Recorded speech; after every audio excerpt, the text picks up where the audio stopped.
everyone. Thanks for coming. Welcome to the bank's press conference on the Financial Stability Report. On my left is Andrew Bailey, Deputy Governor for Prudential Regulation and Chief Executive of the PRA. On my far right, John Cunliffe, who is the Deputy Governor for Financial Stability. And on my immediate right is the Governor of the Bank of England, Mark Carney. Thank you very much, Jenny. Good morning, everyone. The FPC judges that the overall outlook for financial stability was broadly unchanged for much of the period since December. However, as risks associated with Greece began to crystallize in recent days, that outlook has worsened. Events in Greece have moved very quickly. At the time of its policy meeting, the FPC judged that the associated risks were particularly acute, and just before this report was finalized, the Greek crisis intensified, and Greek authorities imposed a bank holiday and capital controls. The situation remains fluid, and it's possible that a deepening of the Greek crisis could prompt a broader reassessment of risk in financial markets. The United Kingdom is relatively well insulated from the direct consequences of events in Greece. UK banks' exposure to Greece are very small relative to the size of their capital bases, and the footprint of Greek banks in the United Kingdom is tiny compared to the size of our economy. In contrast, our economic and financial exposure to the euro area is considerable. Fortunately, the euro area economy is stronger than a few years ago. Fiscal deficits have been reduced and banking systems reinforced. Moreover, new institutions and policy tools have been developed to limit the potential for contagion. In recent days, euro area authorities have made it clear that they, and I quote, stand ready to do whatever is necessary to ensure financial stability of the euro area. The bank has worked closely with the Treasury, the FCA, and our European counterparts to put contingency plans in place. UK authorities will continue to monitor developments closely and will take any actions required to safeguard financial stability in the United Kingdom. Looking beyond Greece, some risks have receded in the past 6 months, especially those arising from the macroeconomic environment in advanced economies. Others have increased, particularly those around emerging economies. And while the resilience of the institutions at the core of the financial system has continued to strengthen, risks are shifting to the markets that connect them and the infrastructure that underpins them. Greece aside, risks stemming from the macroeconomic environment in advanced economies have diminished. Most notably, risks associated with low inflation and high indebtedness in the euro area have reduced. And the outlook for the U.S. growth remains firm, supported by robust growth in real incomes. In the United Kingdom, growth has been solid, and the burden of household debt has continued to fall modestly, and its distribution has improved. Despite this progress, UK debt-to-income ratios remain high by historical standards. And after having slowed last year, momentum in the housing market is showing signs of returning. The committee therefore judges that the policies it introduced a year ago, policies which ensured against a marked loosening in underwriting standards and a further significant rise in the number of highly indebted households, those policies still remain warranted. At around 6% of GDP, the UK's current account deficit is very large by historical and international standards. The risks associated with this deficit are mitigated by the currency composition and the long-term nature of the capital flows that are financing it, as well as by the fact that the deficit is not combined with a rapid growth of domestic credit. However, continued smooth financing of our current account deficit depends on the credibility of the UK's macroeconomic policy framework, including our openness to trade and investment. The bank's 2014 stress test assessed what could happen to this economy and financial system if, in an extreme scenario, these assumptions were called into question. As I said a moment ago, risks have increased in emerging markets. Over the past year, economic growth has slowed notably in a number of emerging market economies, including in China. Following a rapid buildup of indebtedness, Chinese policymakers now face a challenging balancing act between sustaining growth, managing financial stability, and increasing openness.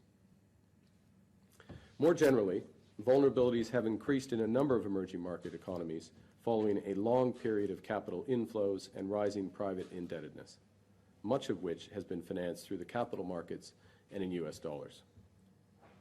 The combination of weaker domestic economies, the strengthening of the U.S. dollar, and an eventual rise in U.S. interest rates may threaten the ability of those businesses to meet their obligations.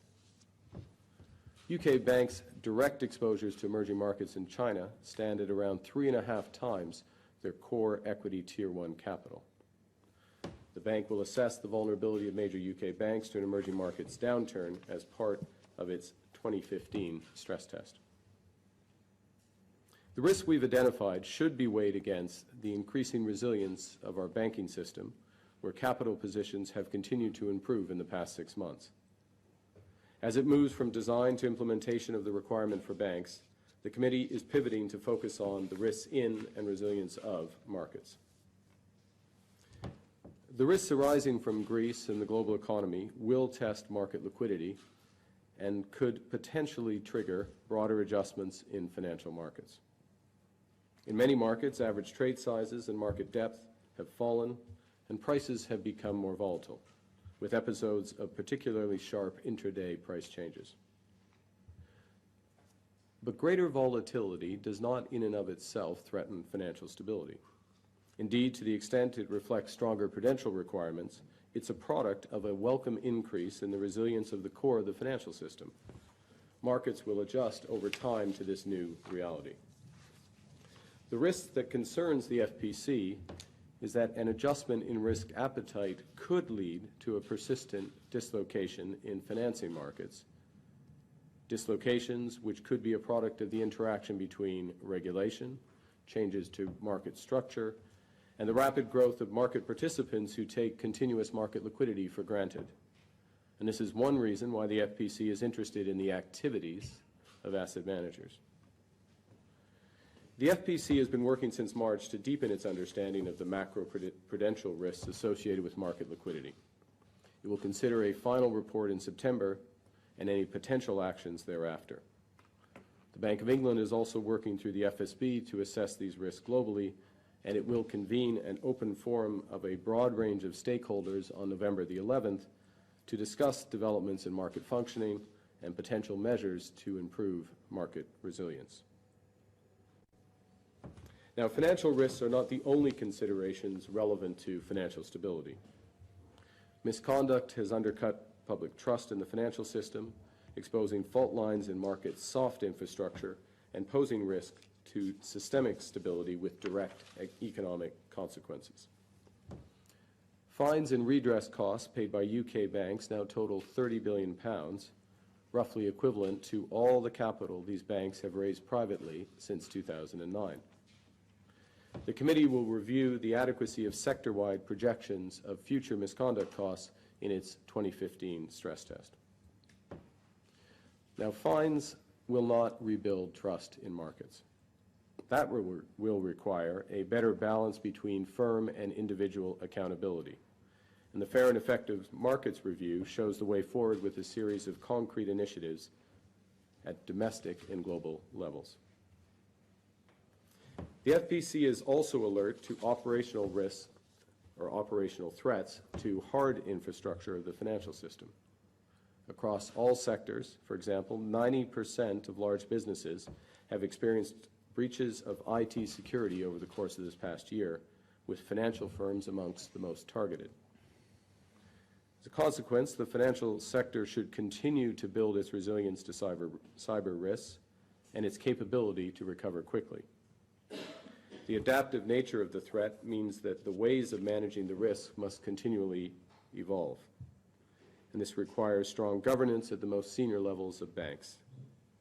With this in mind, the committee is recommending that the resilience of firms and the infrastructure at the core of the system to cyber attacks is regularly assessed. So to conclude, financial reform has bolstered the resilience of the core of the UK financial system, and it's made it better able to withstand the inevitable shocks which will occur. Given this progress, the FPC is pivoting from the design to the implementation of banking reforms, and if necessary, we will make prudent adjustments to measures to address unintended consequences or inefficiencies. We're pivoting from banks to markets. Although the core of the financial system is stronger, market dynamics are changing in ways that are still not well understood. And the FPC will examine all avenues to promote the resilience and effectiveness of markets. And finally, we're pivoting from financial risks to operational and conduct risks. Balance sheets have strengthened since the crisis. The infrastructure that underpins the financial system, both the hard and soft infrastructure, needs now to follow suit. By building resilience across the system and remaining vigilant as the threats to that system evolve, the FPC will continue to fulfill its mandate to promote financial stability for the good of the people of the United Kingdom. And with that, John, Andrew, and I would be pleased to take your questions. Could I ask you to limit it to one question only, please, and also, as always, to say who you are and which organisation you represent. Jennifer and then Richard.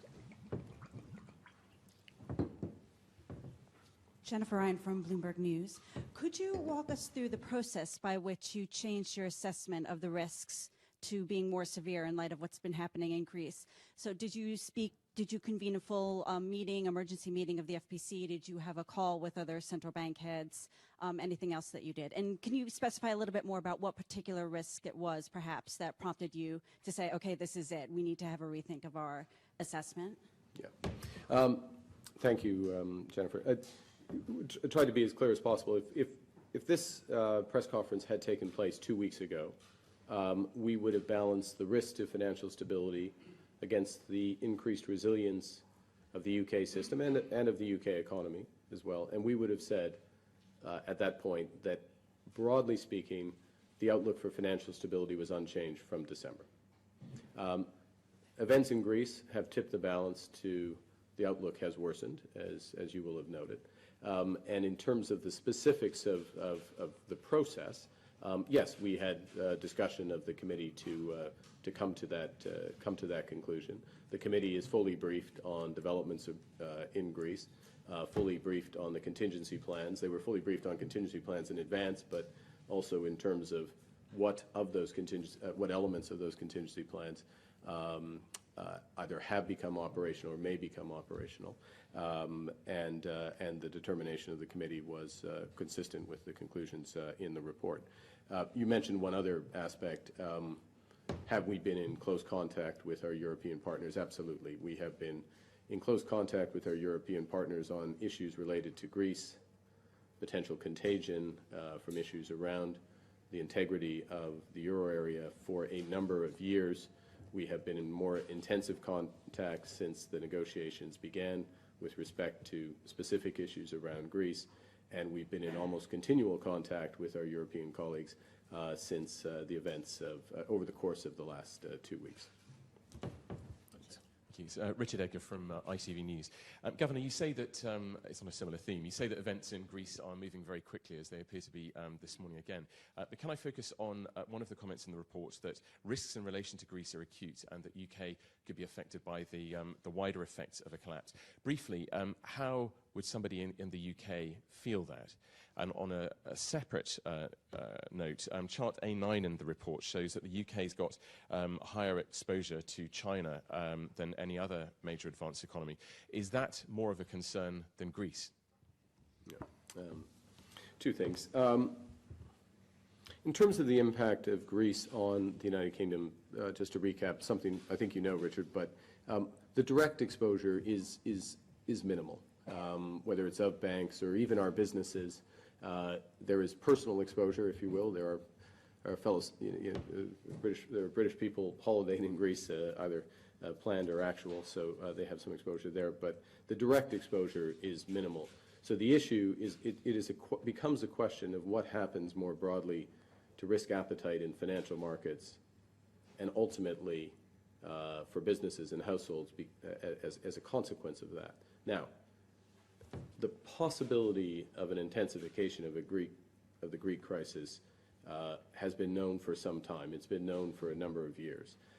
And the intervening years, in our judgment, have been well spent. New tools have been developed in the euro area, most importantly, tools for the European Central Bank. They have demonstrated their willingness to use those tools. New institutions have been developed in the euro area as well. There's a reaffirmation over the course of the last few days, as we would have expected, of the willingness of Euro area finance ministers to use those institutions. There's been a buildup of defenses in the banking system in the Euro area, again, something we've been urging for some time, so they're more resilient. We have contingency plans in place, we have coordination, et cetera. The point being that there are a series of defenses that are in place. Now, those defenses may be tested depending on how events unfold, but to the extent to which those are effective, a persistent impact on risk appetite and therefore on economic activity is unlikely. But our job as the FPC is not to take that for granted, obviously, and more broadly as the Bank of England and with broader UK authorities and with European authorities, is to make sure that we've reinforced those defenses as much as possible, which is what we've done in the intervening years, and now we're doing in coordination. Okay. Oh, sorry, this was I apologize. Yeah, you did ask a second leg on China. Yes, you know, much bigger exposure to the world's second largest economy, as you would expect. Second largest economy, fastest growing economy, it's fastest add to global GDP, as you would expect. There is a lot of positives about that. In the bigger scheme of things, the evolution, an orderly evolution, an orderly transition in China to an economy that is more driven by domestic demand as opposed to foreign demand, that has a more resilient market-driven financial system, that has a more open financial system and economy, that will have a much bigger and more lasting impact on the United Kingdom, without question. Robert Beston, BBC. What probability does the Bank of England put on Greece exiting the euro, and how big an impact, how damaging would that be for financial stability? Well, we haven't put a precise probability on it. I mean, we have taken the approach in contingency planning that that is a possibility, and therefore we should prepare for that. That's the translation of prepare for the worst, you know, hope for the best, prepare for the worst. The worst is engendered by that scenario because it's a combination, as you know, not just of exit, but an associated default and the knock-on effects of that, and then a test of those defenses of the integrity of the euro area. Now, those defenses are very strong. There's, as I've said, and I won't repeat my answer of a moment ago, we think in the medium term that we share the view of President Draghi and others, the five presidents report in shorthand, that much needs to be done to reinforce the integrity of the euro, the institutional integrity, the effectiveness of the euro area, and for my views on that, I'll just refer to my Dublin speech of a few months ago. So we think that in the near term, contagion should be limited here. But obviously, there's a reason we have contingency plans in place. There could be a period where, as I said, there could be more prolonged adjustment in risk appetite and knock-on effect in financial markets. I would say, as we sit here today, what you see in sterling markets is the new financing markets remain open, relatively limited risk-off type moves in broader markets. So thus far, things are proceeding as one would hope. Okay.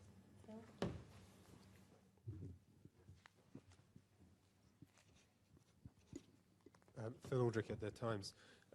Just on Greece still, you said that there are some issues in terms of the contingency planning. Some parts of it have already become operational, I think you just said. Some other parts may become operational. Can you specify what you have already put in operation and what may come into operation? Have you been having Cobra-style meetings with the Prime Minister and the Chancellor? And when was the last time that the Bank of England has sort of been in these kind of crisis situations? Is the Scottish referendum comparable, or this is far more severe?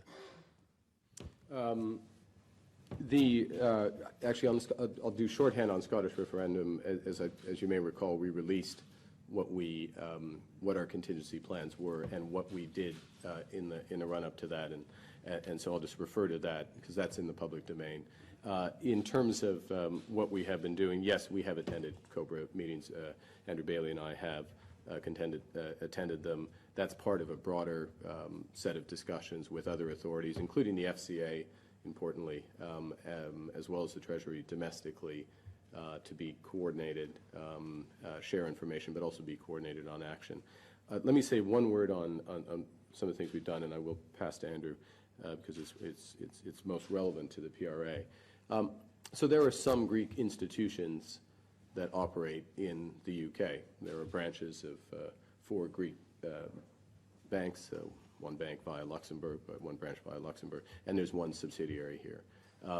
We are the primary authority for the subsidiary. The primary responsibility for the branches is the Bank of Greece.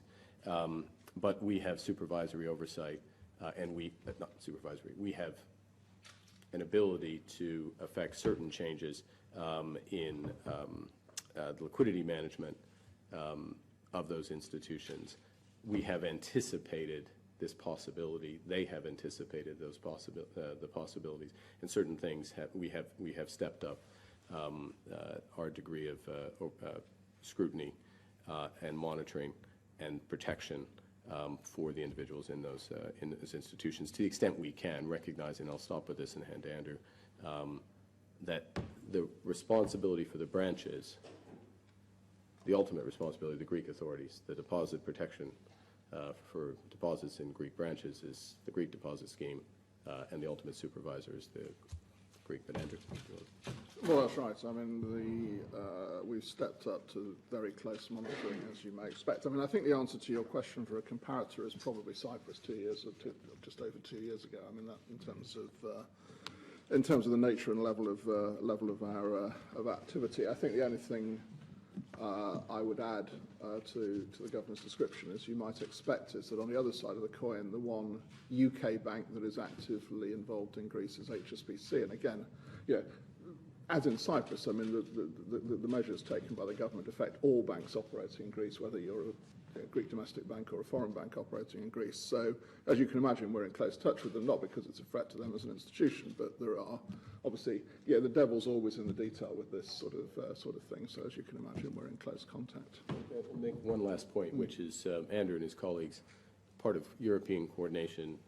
There have been regular dialogue with the SSM and the EBA, the two relevant European institutions here, to ensure as much consistency as possible for all the jurisdictions outside Greece that are affected by these developments. Yeah, and that's important because, as you know, I think, because we've said it before, I mean, we've been supporters of the creation of the SSM for the reason, as I've said a number of times, that we wanted to have an effective partner as a supervisor, and I think we're already seeing the benefit of that in terms of the coordination, which is good. Caroline and then Tim. Governor, at the end of your prepared remarks, you mentioned that we're moving to the implementation stage of reform, and also that you would examine regulations for any unintended consequences. I was just wondering, have we hit the high watermark of regulation, and what sort of measures did you have in mind? Well, I think, as I refer to comments I made a few weeks ago at Mansion House, with the recommendations of the Fair and Effective Markets Review, most of the main building blocks of financial reform in the UK are in place, and signaled with the open forum, and as I did here as well, the importance of doing a stock take of the cumulative impact of those regulations, particularly on market functioning. I said it this morning, but I'll just repeat it, that part of the change in liquidity dynamics and market volatility is a very welcome development of shoring up the resilience of the core of the system. We've moved away from an ephemeral, sort of false amount of market liquidity and market making that existed prior to the crisis. It wasn't so much market making, quite frankly, as position taking by these institutions. We've taken that out, and that has a consequence. Volatility is moving back towards historic averages. Now it feels a little more sharp because it's been suppressed for quite a period of time. And it also feels sharp because, as you are aware, there's been sharper moves intraday than we have seen previously. So for a variety of reasons, that's the good part of the adjustment. But the question is, given all the changes that have happened, not just on the prudential side, but also in terms of electronic trading, algo trading, all-to-all type exchanges, other mechanics of markets that have changed, and the very sharp increase in asset management activity, doubling in the size of asset managers who have to manage their own liquidity, subject to some expectation of market liquidity. It's time to look at all of this in the round and assess whether markets are going to function through the cycle in a way that is the most productive for the system. And I would stress something that I said, which is we're looking at the activities of asset managers. It's not a question of the systemicness of asset managers per se. It's how they manage liquidity and what that means for market dynamics. And the only observation I'll make on that front is that this is an evidence-based process that looks at, and we've gone out and surveyed 135 asset managers active in the UK. We're working through that data and case history there. It would be somewhat surprising, and early stage analysis of the data backs this up, it'd be somewhat surprising if liquidity rules and liquidity management strategies that were put in place under the old world, pre-crisis world of quite ample market liquidity, ultimately short-term market liquidity, but quite ample market liquidity, if that approach were ideally suited to the current market environment. So the unintended consequences kind of go both ways, but it needs to be looked at in the round. And I'll give one other commercial for our open forum here, because that's part of how we're trying to organize this discussion, because it needs to have everybody in the room. The Telegraph. Governor, you said you take any actions required to safeguard financial stability. Can you explain a bit more about which sorts of powers that refers to and what sort of action might be necessary? And also if this is comparable to Mario Draghi's whatever it takes speech in 2012, where he was trying to reassure markets through strength of words. Well, let me deal with the last one first, which is I would never try to compare myself to President Draghi and the circumstances in which he found himself in when he made those comments.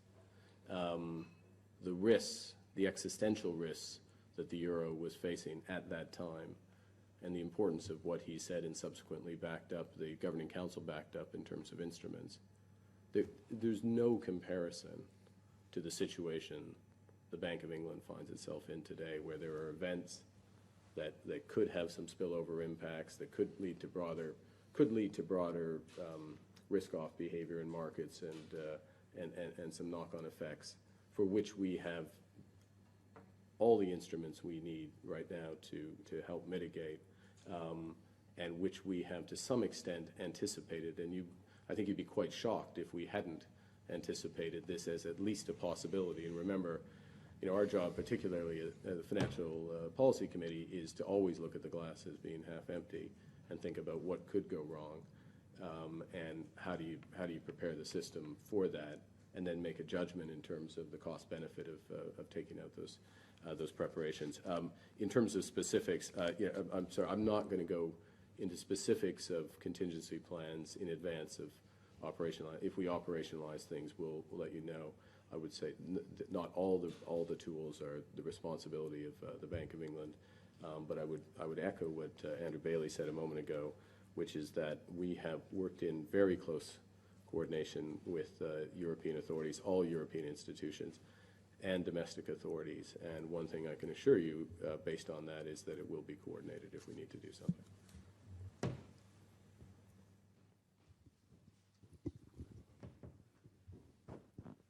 Thank you. Paul Davies from the Heard on the Street column at the Wall Street Journal. I just wanted to ask quickly about something that's not in the report. Does the uncertainty around the domicile of certain large institutions pose any concerns to stability broadly? And similarly, if any large institutions move, or as certain banks, move operations away from the UK as they're worried about, how the European vote might turn out, what kind of concerns, threats, or even benefits does that pose for stability in general? Right. Well, let me say a couple things to that. First, the competitiveness of this system, the stability of this system is bigger than any one institution or institutions. Secondly, that ultimately financial stability properly achieved supports competitiveness of the system. London, as you know, London is the leading international financial center.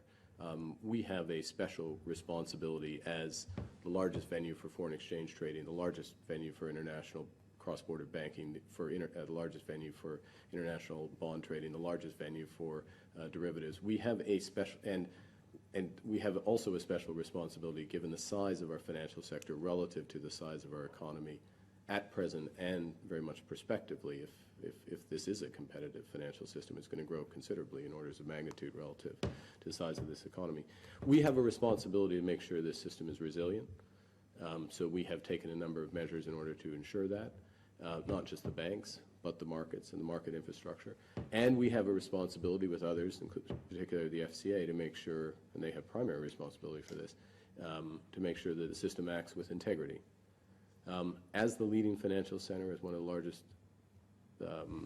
banking systems in the world, it shouldn't surprise that we're more towards the forefront of design and implementation of measures both for banks and markets. But these are building blocks of competitiveness. Now, we need to take stock of everything that's been done, make sure that it fits together effectively. If there's overlap, if there's some inefficiencies, we're mature enough to make adjustments to those. If there's underlap or if there's big gaps, we will fill in those gaps. But let me make one last point. If you're a global bank, a global institution, it's not like you can go to some other jurisdiction and not have a credible resolution plan and think you're going to operate in the United Kingdom or the United States or the Euro area. It just won't happen.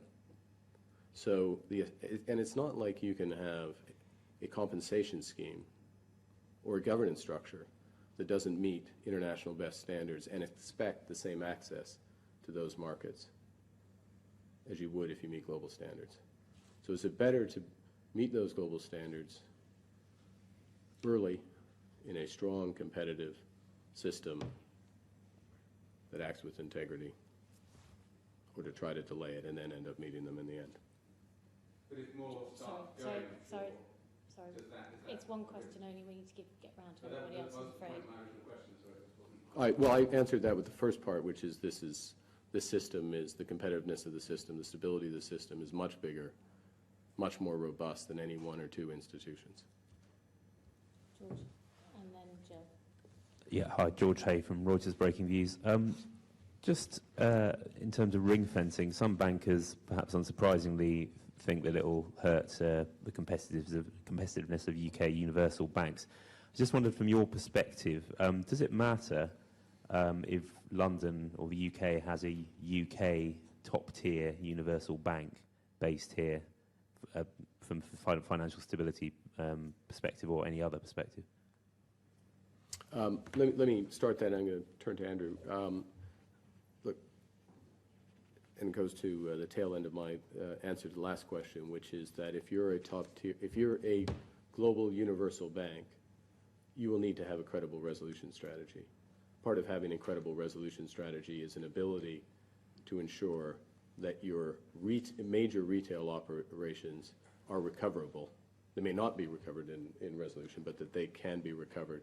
And that requires certain structural changes. It requires certain changes to governance. It requires certain changes to the internal financial structure.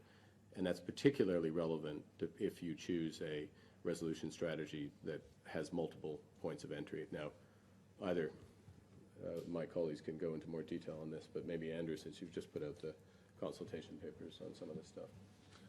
Yeah, I would reiterate the point that I think what we are seeking is London to be a centre where top-tier institutions will do business because it's robust, it's fair, the regulation is transparent. And you see, the thing I would add to this is that many of the things that we're having to do at the moment, including the ring fence, including, by the way, the senior managers regime, which is also important here, and the consequent adjustments that firms are having to go through in the way that their business models, the way they conduct business, the way they organise business and governance, are a response to the fact that in previous times there were activities that were done on an unsound basis, and those can't continue. And we've pointed out a number of times, in response often to comments made in public, that we can't go back to a world which was proved to be fundamentally unsound.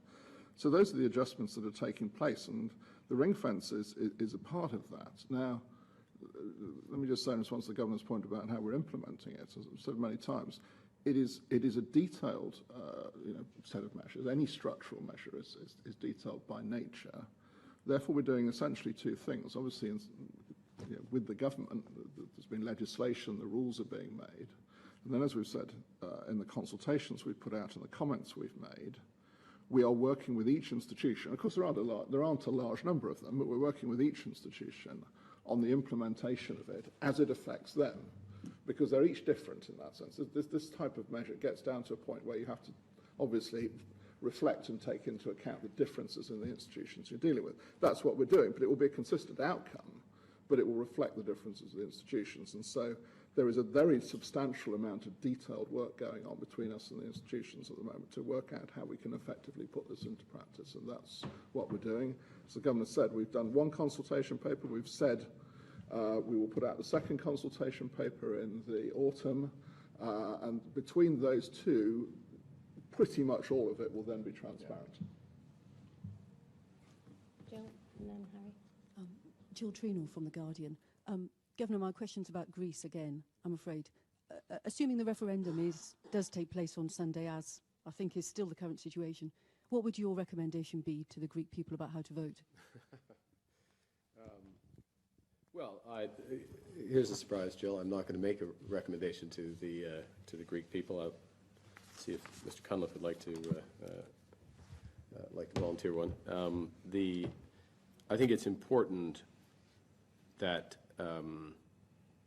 the consequences of either vote, a vote in either direction, are known as much as possible in advance. There's a great value to clarity for a decision such as this, and would urge all sides, all relevant parties, both in Europe and in Greece, to make those consequences clear, the next steps as clear as possible, so people know on what they're voting. Now, I'm not going to volunteer an opinion on what those consequences are, because we are not an active negotiant, if you will. We're not in these active negotiations between Greece and the European authorities. Okay. Harry Daniels from LiveSquawk. Just a question on cyber security.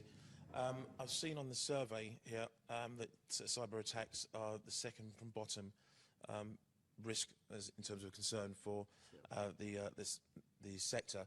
Are they underestimating the cyber risk out there? And I know you talk about looking to recommend further actions in getting systems back up and running once there has been a cyber attack. Do you think the banks and the institutions are underestimating the threat? Thank you for raising it, because it's an important issue, and actually I'm going to ask John to just expand on that. Yeah, I think I'd say that financial institutions have made a lot of advances on their resilience to cyber, whereas cyber attacks can come not just from sort of state actors and others, but also banks are very tempting targets for criminals, as you'd expect. So they've made a lot of progress. It's not so much a question of where they've got it, where the risk officers have put it on the survey. What our questionnaire showed was, while there's been progress, we think it's important that cyber is seen at the highest level of governance in these institutions, at board level, and not just seen as a technical issue for technicians to solve. I mean, some of it, reinforcing cyber resilience is about the technical aspect, but a lot of it is about the way people operate, the way firms interact with their suppliers, just the culture within a firm. So we've been, one of the things that came out of the questionnaire, which was designed to assess resilience across the system, was precisely that this needs to be seen at a higher level within institutions generally, and not just seen as a technician's problem. It's much, much more than that.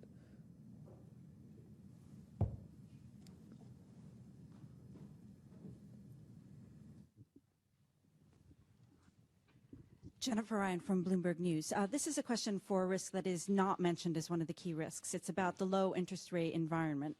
I wondered if you could talk a little bit about when will we get to the point that a low interest rate environment starts to pose financial stability risks, and the fact that it's not one of the key risks, does that mean that there's no financial stability barrier to keeping rates where they are?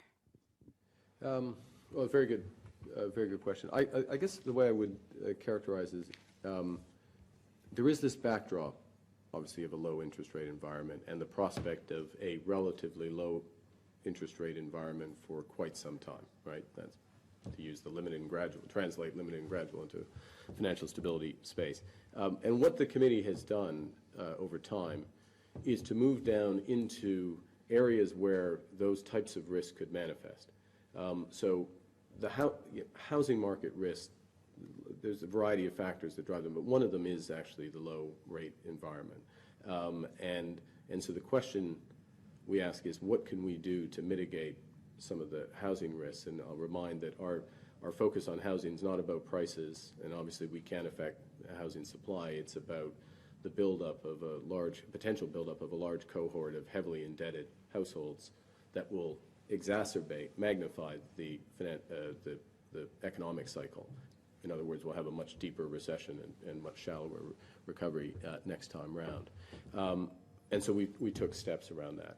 When we look at market liquidity, market functioning, one of the issues is, as you probably know, is, in our view, is the low rate environment, the expectations around central bank policy, elements of crowded trades that are the product of that, in an environment where you've had these big structural changes, both in terms of how markets function, how much market making there is out there, how the importance of asset managers, how they manage their liquidity, how all of this interacts and could have, could potentially have bigger dislocations. So we've moved from that general backdrop into specific issues, and in thinking through macroprudential policies, okay, what should we do to address those issues, if anything? In some cases, market may adjust in and by itself, and I don't want to prejudge the committee. Monetary policy. Look, monetary policy is the last line of defense against some of these financial stability risks, but it is a line of defense. It doesn't mean that it's been taken off the table. But we're, as our work plan and our actions have demonstrated, there are a variety of macroprudential tools that we can use, that we could potentially develop, and we will use to an appropriate degree to try to mitigate things. Okay. Dan Hinge, Central Banking. I presume you were in Basel over the weekend for the BIS meetings. To what extent have you integrated the BIS's analysis into your own financial stability work? You alluded to the low interest rate environment there. Could you perhaps talk about international spillovers a bit more as well? I was in Basel. John was in Basel as well. Always great to be there. And exactly. We have, there's a number of things, that we have integrated or have been integrated into the approach here. I mean, one of the big things that have been integrated in terms of the BIS's overall approach is that there is an FPC, there is a macroprudential approach to these issues. We're not overburdening monetary policy in the UK. That's because of the institutional structure. So at the moment, the MPC is not having to make decisions about how should they set monetary policy. Should it be for the inflation target, or should it be to address some financial stability risk, because the FPC is active and there is coordination. So the institutional structure captures much of the insights of the BIS.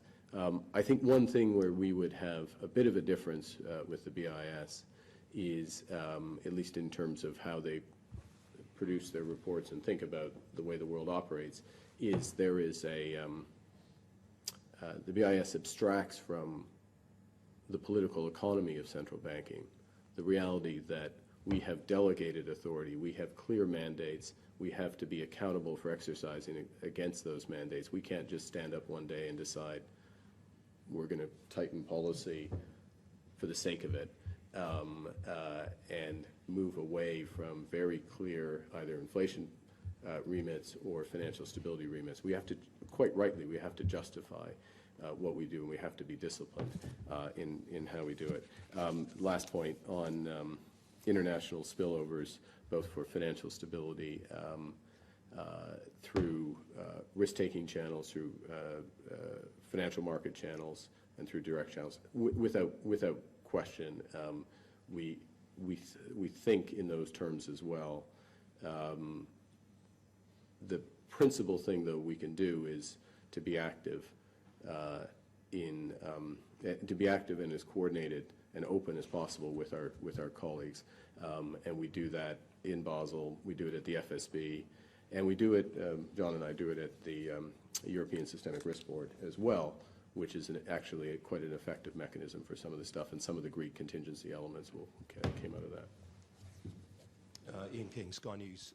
In looking at Greek contagion, do you take any comfort from the fact that we haven't seen violent blowouts in the yields of Eurozone peripherals like Spain, Portugal and Italy this week, whereas had we been in this situation in 2012, we probably would have? And looking at markets more widely, obviously you highlight a decline in liquidity in fixed income markets as one of your main concerns in terms of risks to stability. I wonder to what extent central banks and regulators around the world have contributed to that fall in liquidity.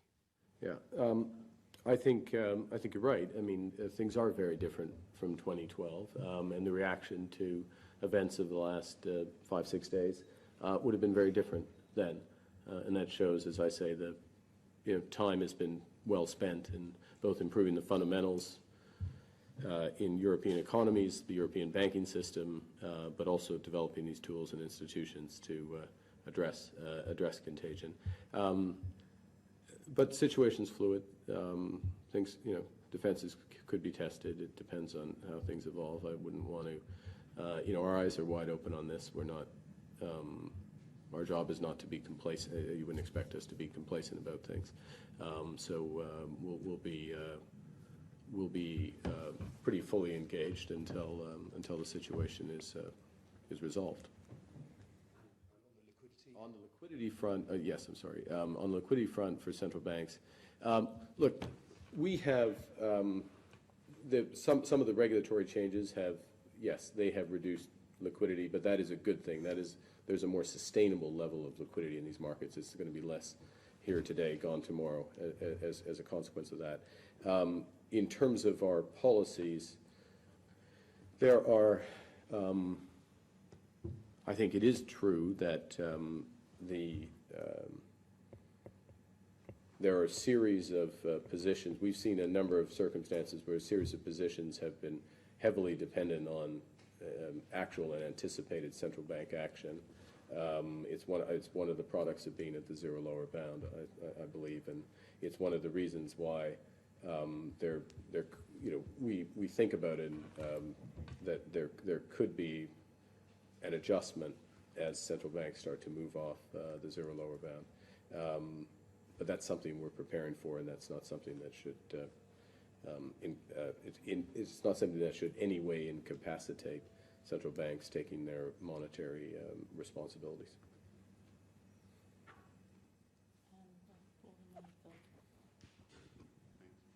Paul Davies, Wall Street Journal. Yep.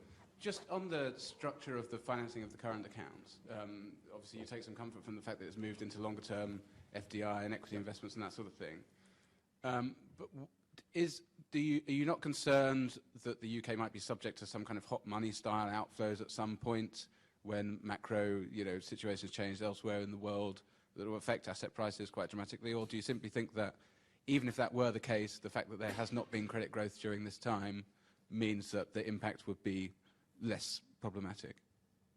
Yeah, well, I guess there's a couple ways to cut into that. One is that the extent to which your financing is longer term, it's more equity based, more FDI based, but it's not hot money, and therefore you can't have the sort of, that which is flowing in can't come out. But it reinforces the importance of having the right, if you're running if you have a large annual financing need, in part because your economy is doing better than other economies, in part because your foreign investments are doing more poorly than they used to do, which is the case in the UK. I mean, 2 percentage points of the swing is because of a deterioration in foreign investment performance relative to investment performance in the UK, which tells you something. So the world gets better. There's an element of self-correction there. But just to go back to the main point, if you're running a large current account deficit, as we are, it puts a premium on having credible macroeconomic frameworks and continuing to be open to trade and investment without question, or else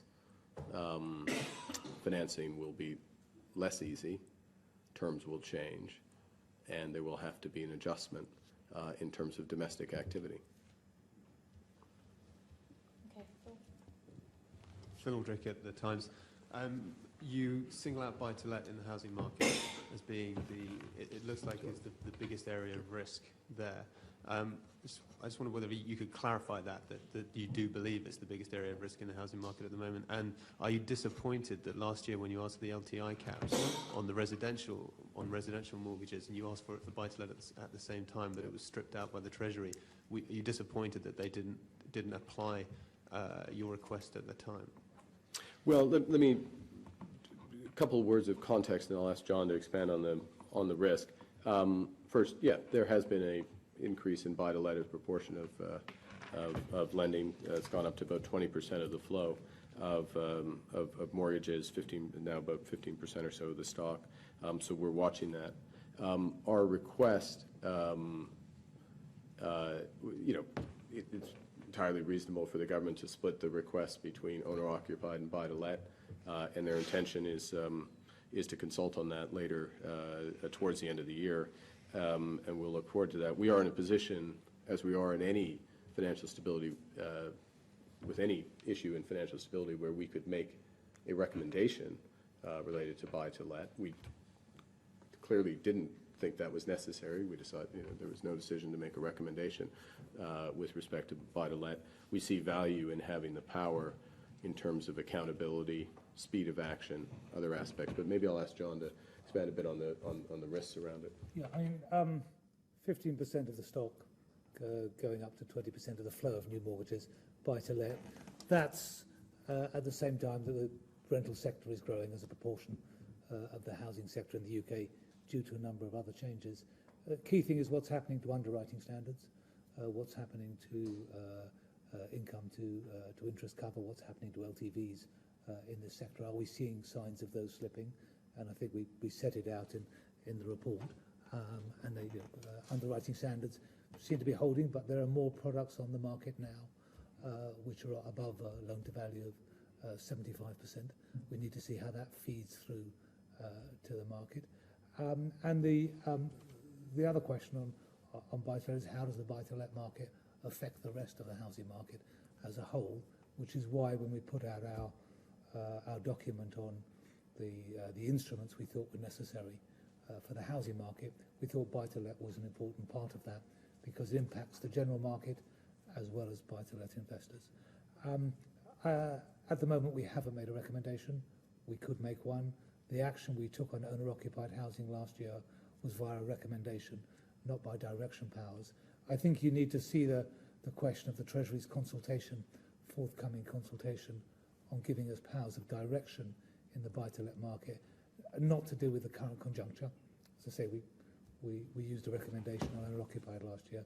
It's much more to do with what should the toolkit of the FPC be more generally, and are there cases where we would be better equipped if we had direction powers. And the reason the Treasury didn't consult is because there'd been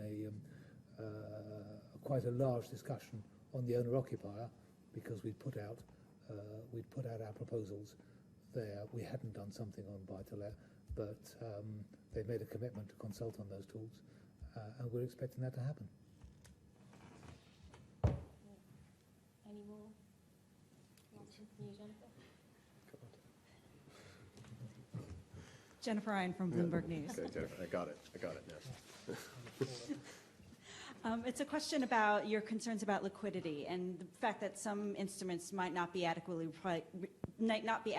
priced to give compensation for liquidity risks. Can you just talk a little bit more about that? What should the pricing look like, and actually how should that shift sort of take place? And what I'm sort of asking you here is to put this into the context of the latest bond market rout and also something more severe such as the taper tantrum in the U.S. And happy Canada Day. Thank you, Jennifer. I was wondering if you're going to remember. That's reason enough to give Jennifer third question. There's a variety of ways to look at liquidity pricing, and we have a few of them detailed in the report. I mean, one of the simpler ones is, as you know, sort of off the run treasuries. The treasury rolls down, and that treasury versus the benchmark. How much of a liquidity premium is there, and how's that changed relative to history? And in normal market functioning, not October 15th or the Bund tantrum or the taper tantrum, but in normal market functioning, post-crisis, that liquidity premium's been very, I'm giving one example, that's been very small. And when we look at it, we think, well, that's a little curious because we're putting more liquidity risk into the market. Institutions are having to manage more liquidity. Their dealer inventory sizes have gone down. There's a variety of factors which should lead to, in normal circumstances, quote normal, the new normal, if you will, circumstances should lead to slightly higher liquidity premium in those markets.